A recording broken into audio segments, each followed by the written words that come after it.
Olá, povo de Deus, a graça e a paz do Senhor Jesus seja multiplicado sobre vós outros, em nome do Senhor e Salvador Jesus Cristo. Amém.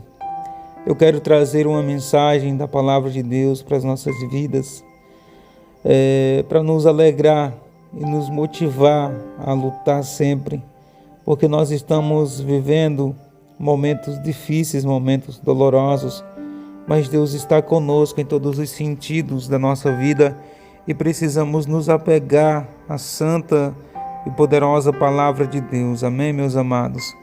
A Bíblia Sagrada, no livro de Atos dos Apóstolos, capítulo 3, ela nos traz uma revelação muito importante para nós. É até um ponto-chave de partida para o que nós queremos. Capítulo 3 de Atos dos Apóstolos, a partir do versículo 1, a palavra de Deus diz o seguinte: E Pedro e João iam subindo juntos ao templo, à hora da oração, a nona, e era trazido um homem que desde o seu nascimento era coxo.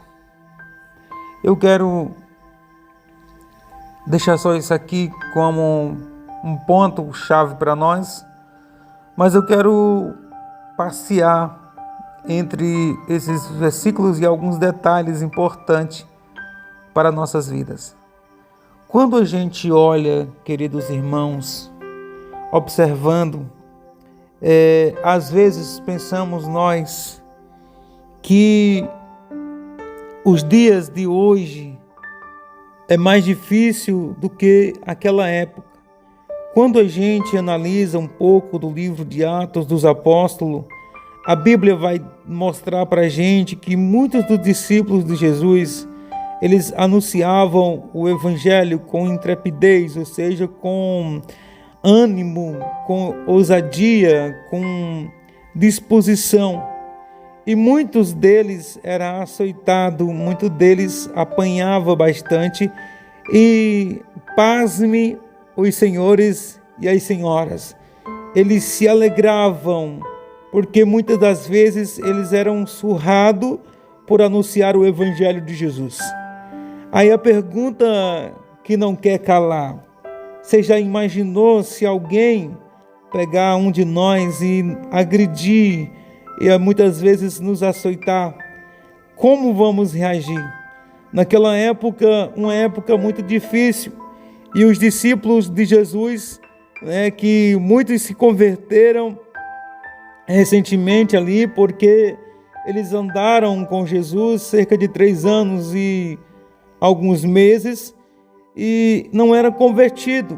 Mas imagina só, eles não tinham convertido, muitos se deram à convenção depois da morte de Jesus, como o apóstolo Pedro, que se converteu, logo após a morte de Jesus, quando ele aparece ali, fazendo algumas perguntas para o apóstolo Pedro. E agora nós vemos esse Pedro em Atos dos Apóstolos 1, aguardando, porque a ordenança de Jesus era: ficai em Jerusalém até que dos altos seja revestido, ou até que do alto sejam revestidos. E a Bíblia diz que eles oravam unanimemente, eles oravam continuamente, eles estavam onde Jesus ordenou que eles ficassem, eles estavam em Jerusalém, em oração, orando. E a gente vê Pedro já convertido. E quando a gente vai para Atos dos Apóstolos, finalzinho do capítulo 1, para chegar no 2, a gente vê um avivamento extraordinário. O Espírito Santo ali enchendo o povo e muitos sendo batizados com o Espírito Santo. A gente vê Pedro ousado, pregando o Evangelho para muitas pessoas, e essas muitas pessoas se convertendo a Cristo. Louvado seja Deus, dando seguimento ao que está escrito, a palavra de Deus, o que está demonstrando para a gente. E esse mesmo Pedro, aquele avivamento não se acaba aqui. A gente vê que o avivamento ele tem continuidade. Portanto, que a gente observa que eles estavam orando de forma contínua, que quando Pedro prega, muitas almas se convertem ao Senhor Jesus Cristo, já depois de Jesus sendo morto, ressuscitado e sendo levado aos céus. Agora eles anunciam do que eles viram, eles falam do testemunho que eles viveram, fala de quem Jesus é, como Jesus é e como ele age. E a gente vê que muitas pessoas receberam um milagre. E quando a gente chega em Atos dos Apóstolos, no capítulo número 3, nós podemos observar que a oração continua. E eu quero dizer para cada um de nós, inclusive para mim, toda oração tem um propósito. Não há oração sem propósito.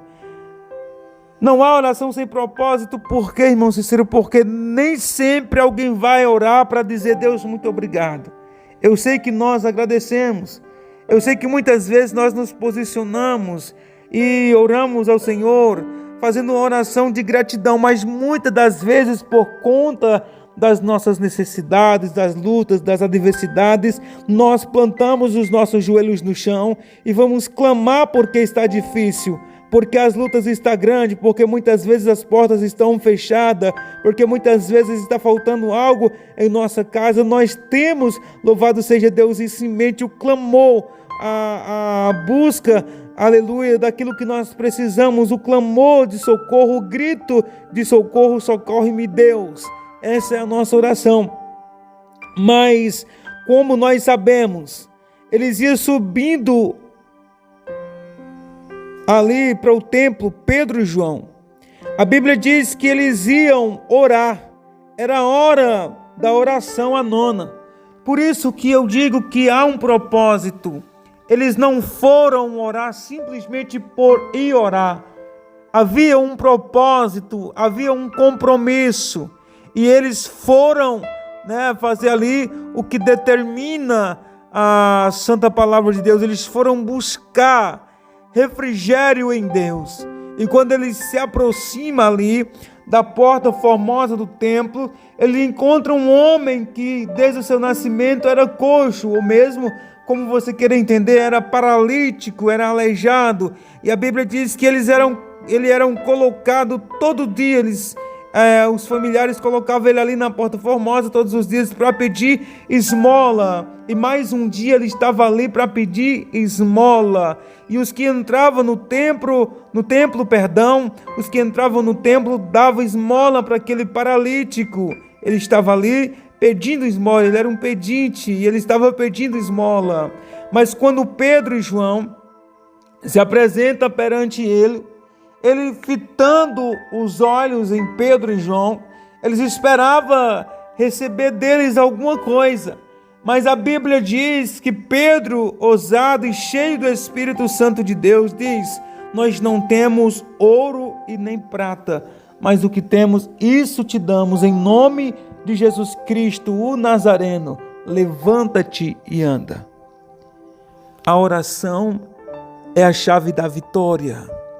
A oração é o ponto central para conseguir os nossos objetivos. Mas precisamos nos dedicar a cada momento. Deus, Ele quer fazer coisas grandes em nossas vidas, mas muitas vezes nós nos deixamos levar pelas dores, as adversidades, nos entristecemos e muitas vezes não queremos ir aonde é necessário. Mas nesse momento que eu estou trazendo essa mensagem para você, o Senhor está dizendo: clama, porque a ordenança é clamar, a ordenança é pedir, porque pedir você vai receber, pedindo você vai receber, clamando os céus vai se manifestar e vai se movimentar ao teu favor. A ordenança do Senhor é: clamais a mim, eu responder-te-ei, anunciar-te-ei coisas grandes e firmes. Eu sei que não está fácil, eu sei que está difícil, mas a vitória é nossa. E a vitória é para aqueles que crêem. Então, se você acredita, receba o seu milagre desde já pelos olhos da fé. E compartilhe essa mensagem para o máximo de pessoas que você puder. Deus vai surpreender você. Deus vai abençoar grandiosamente a sua família. De forma sobrenatural. De forma sobrenatural. Deus vai abençoar a sua vida em nome de Jesus. Deus abençoe.